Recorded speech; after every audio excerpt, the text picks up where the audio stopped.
नमस्कार, मी सारिका आणि छोटीशी आशा या माझ्या चॅनलवर सगळ्यांचे सहर्ष स्वागत आहे. कशा आहात? आशा करते स्वस्त असाल, मस्त असाल, आनंदी असाल आणि हसत असाल. तर अक्षय तृतीया स्पेशल भाग आपले चालू आहेत. त्याचप्रमाणे सर्व व्हिडिओ तुम्ही छोटीशी आशाला बघू शकता की अक्षय तृतीयाला काय करायचं आहे, काय नाही, सगळ्याची माहिती ओळीनं तुम्हाला व्हिडिओ सापडेल. त्यामुळे जरूर सगळे अक्षय तृतीया स्पेशल व्हिडिओ जरूर बघा. तर अक्षय तृतीया हा अक्षय पुण्य देणारा दिवस असल्यामुळे प्रत्येक राशीनं त्या त्या ग्रहाला अनुकरून असा जर मंत्र आणि दान केले तर फळ अधिक वाढते. त्यामुळं सर्व 12 राशींनी नेमके कोणते सोपे प्रभावी मंत्र आणि दान करावेत यावर आपला हा व्हिडिओ आहे. हा व्हिडिओ असेल प्रभावी मंत्र कुठले आहेत आणि पुढचा व्हिडिओ असेल आपल्याला खरेदी काय करायची किंवा दान काय करायचंय या विषयावर. तर चला बघूया आपण मेष राशीपासून आपल्याला काय कोणते मंत्र म्हणायचे आहेत अक्षय तृतीयेच्या दिवशी, म्हणजे पुढचा अख्खं वर्ष अक्षय तृतीये पासूनच आपल्याला अक्षय धन, अक्षय सुख, संतान सगळं प्राप्ती होईल.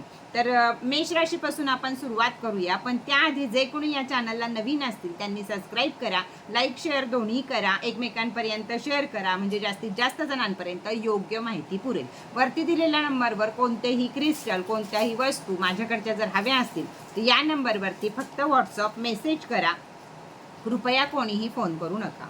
तर चला, मेष रास आहे. मेष राशीनं काय करायचं आहे, दान आणि मंत्र हे दोन्ही गोष्टी सांगणार आहे मी. तर मंत्र म्हणायचा आहे ओम ह्रीम हनुमते नमः. या मंत्राचा 108 वेळा जप करायचा आहे. आणि दान काय करायचं अक्षय तृतीयेच्या दिवशी, तर लाल कापड, तूप आणि मसूरची डाळ हे दान करायचं आहे. वृषभ राशीसाठी मंत्र आहे ओम श्रीम लक्ष्मी नमः. ओम श्रीम लक्ष्मी नमः. आणि दान करायचं आहे पांढरी साखर, दूध आणि पांढरे वस्त्र. गरीबाला, ब्राह्मणाला, देवाच्या देवळात, अजून कुणालाही तुम्ही हे दान करू शकता. पुढची रास आहे मिथुन रास. तर मिथुन राशीनं मंत्र म्हणायचा आहे ओम भू बुधाय नमः. दान करायचं आहे हिरवी मुगडाळ, पुस्तके, पेन या गोष्टीच्या वस्तू दान करायच्या आहेत. पुढची रास आहे कर्क रास. तर कर्क राशीनं ओम सोम सोमाय नमः हा मंत्र करायचा आहे आणि 108 वेळा हा मंत्र म्हणायचा आहे. आणि दान करायचं आहे आपल्याला तांदूळ, दूध, पांढरे वस्त्र हे दान करायचं आहे. पुढची रास आहे सिंह रास. तर सिंह राशीला ओम सूर्याय नमः हा मंत्र 108 वेळा जप करायचा आहे आणि दान करायचं आहे गूळ, गहू आणि पिवळे वस्त्र.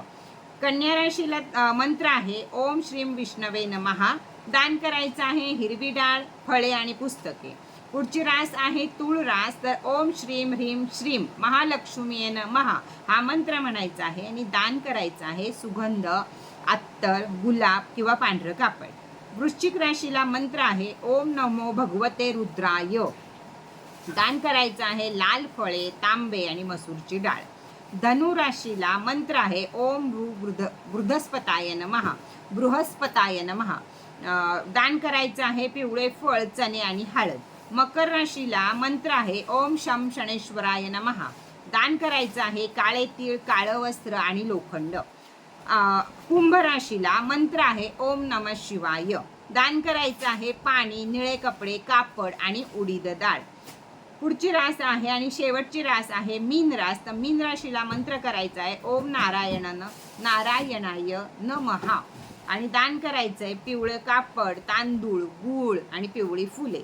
तर हे सगळं आपण 108 वेळा कुठलीही गोष्ट तुम्हाला दान करायची राशीप्रमाणे ती घ्यायची आहे, त्याच्यावर हात ठेवायचा आहे 108 वेळा किंवा ध्यान लागेल तोपर्यंत. असं काही नाही की माळ घेऊन बसायचं आहे, ध्यान लागेल तोपर्यंत हा जप करायचा आहे. त्यामुळं तुमचे ग्रह नवग्रह स्ट्रॉंग होतील आणि त्या दानाचं पुण्य हे तुम्हाला अक्षय स्वरूपात लागेल. फायदा हा त्याचा अक्षय स्वरूपात होईल. असं करून तुम्ही ब्राह्मणांना, देवळामध्ये, गोरगरिबांना कुणालाही दान करू शकता. तर हे अक्षय तृतीयेचं दान तुम्हाला महापुण्य देणार आहे आणि तुमच्या मागच्या सर्व अडचणी दूर करणार आहे. तर जरूर सगळ्यांनी हे दान आणि हा मंत्र याचा वापर करावा. अक्षय तृतीयाच्या सगळ्यांना खूप खूप शुभेच्छा. ज्यावेळी तुम्ही हा व्हिडिओ बघाल त्यावेळी नक्कीच आपल्या राशीप्रमाणे दान करा. तर चला, आजचा व्हिडिओ इथेच बास करूया. परत भेटूया नवीन माहिती बरोबर, नवीन व्हिडिओ बरोबर. तोपर्यंत टाटा, बाय बाय.